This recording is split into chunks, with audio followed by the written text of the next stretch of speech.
বেগম খালেদা জিয়ার অবস্থা সংকটাপন্ন। শারীরিক অবস্থা স্থিতিশীল হলে বিদেশে নেওয়া হবে। ব্রিফিংয়ে মির্জা ফখরুল, হাসপাতালে এনসিপি সহ বিভিন্ন দলের নেতারা।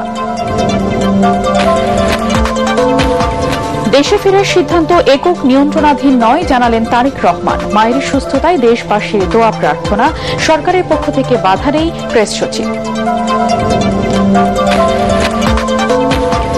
বেগম খালেদা জিয়ার শারীরিক অবস্থার অবনতিতে রাষ্ট্রপতির উদ্বেগ। উপদেষ্টা পরিষদের বিশেষ সভায় দোয়া ও মোনাজাত।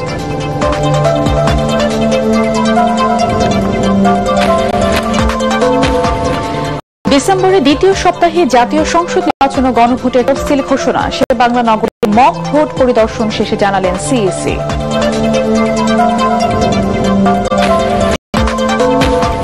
এবং অর্থ লোপাটকারীদের শাস্তির আওতায় আনার দাবি মির্জা ফখরুলের। আর্থিক খাতে সুশাসন ফেরাতে দলগুলোকে হস্তক্ষেপ না করার আহ্বান গভর্নরের।